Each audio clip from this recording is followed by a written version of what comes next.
Welcome students. Today we are going to start a new math lesson. Today we're talking about something called equivalent fractions. And we've been working with fractions the past couple weeks, and we've noticed that fractions can take lots of different shapes. They don't have to be round, they don't have to be square. And we've noted a couple things about fractions, the parts of a fraction. For example, here we have 4/8.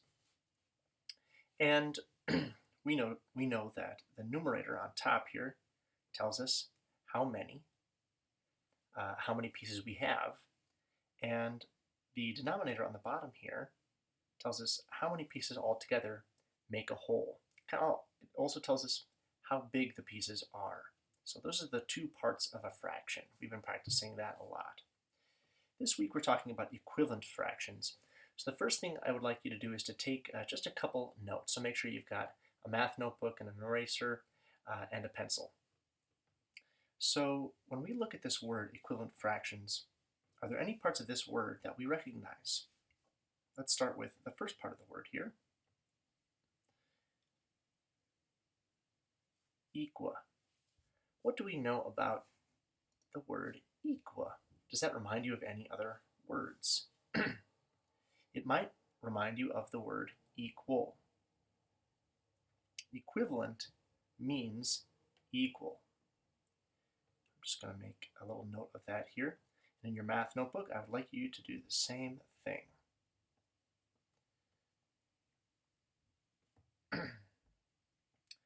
Equivalent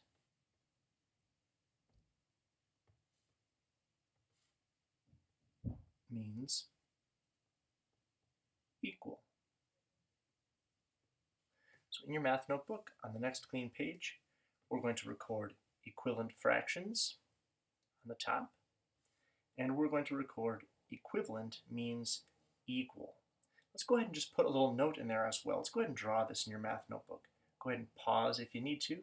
And I notice here how it's 2 squares tall, it's 8 squares wide, and I've colored in 4 of those squares. Might not hurt to go ahead and do that yourself.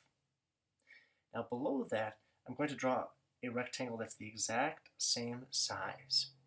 But this rectangle, I've divided up into 4 pieces. This rectangle is divided up into fourths. So to begin with today, we want to try to make a rectangle that is an equivalent fraction. Or rather, we want to make a fraction that is equivalent, that's equal. But notice here that our pieces are different sizes. They're bigger than these pieces. It's not going to take as many pieces to make an equivalent fraction. You can probably see here that these two pieces, or rather this piece here, is equivalent to these two on top. And this piece here is equivalent to these two on top. Let's experiment a little bit with this fraction. This week we're actually going to use a new tool. It's pretty handy. It's going to be in Schoology here, and we can see it right here. Toy Theater is the website, and we're going to use it for our work today.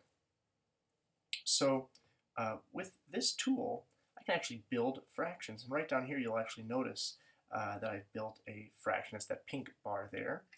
And I can increase the denominator. Notice what happens when I increase the denominator. The pieces get smaller. When the denominator gets smaller, the pieces get bigger, because it only takes 2 halves to make a whole, so they're big pieces. It takes lots. It takes 10 tenths to make a whole, so they're small. Now, in our example today, the first example was made out of eighths. So I'm actually going to chop up my rectangle here into eighths. And it was 4/8 that I had. So I've actually created a fraction here by choosing the size of the pieces, the denominator rather, and then how many pieces do I have? 4 of them. That's the numerator. Take this and plop it right down up here. There we go. Now I can build a new fraction. So the question is, how many fourths equals 4/8? That was the question we had earlier. How many fourths equals 4/8? So now I need to make fourths.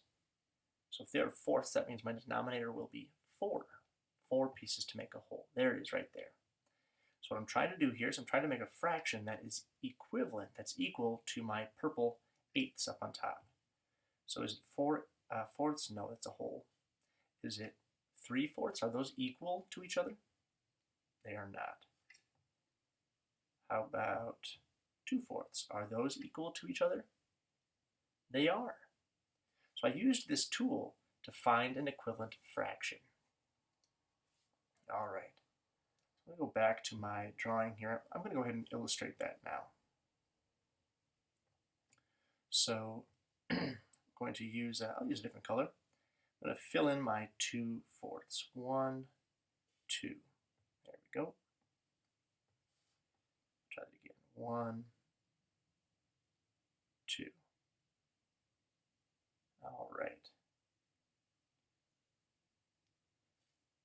2 fourths. And if I want to, I can double check that they're equal. Let's see. What if I do this? There we go. Do they line up? They do. They line up perfectly. Look at that. My 2 fourths equals 4 eighths. They are equivalent. And I can write that like this. 2 fourths equals 4 eighths. So this week we're going to be experimenting with equivalent fractions, and we're going to practice with IXL. And we can use that tool that I showed you there to solve these problems. And let's see if I can go back here to. So we can use this to solve our problems. It's a handy tool. These are materials that'll come in handy here. Changing the denominator, the numerator, to fit our needs here. And we're going to go ahead and practice with IXL this week.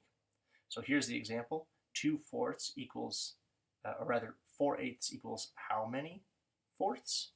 Well, we just did this problem. Now remember, fractions can be different sizes. So the ones we were looking at just now were rectangles, but it doesn't change the meaning. 2 fourths still equals 4 eighths. Go ahead and submit that. All right, I got it right. Now this time I'm going to try this new problem just using that tool I showed you a moment ago. It says, so we'll start with, what do I know? Well, what I'm given is 1 fourth. That's what I'm given. So I'm going to start with that with my math tool here. 1 fourth. That's what I'm given, 1 fourth. Now let's go back to IXL here. Now how many pieces do they want me to find? What is the equivalent fraction? How many eighths are equal to 1 fourth? So I'm going to make some eighths here, and I'm going to build a fraction here and make sure it's equivalent. First I'm going to double check and make sure it's equivalent. 2 eighths is equal to 1 fourth. 2 eighths is equal to 1 fourth. All right, that's the work this week here. All the tools will be available for you to open. And do let me know if you have any questions. Can't wait to see your work. When you get up to 80% here, go ahead and take a screenshot and submit your work and have some fun.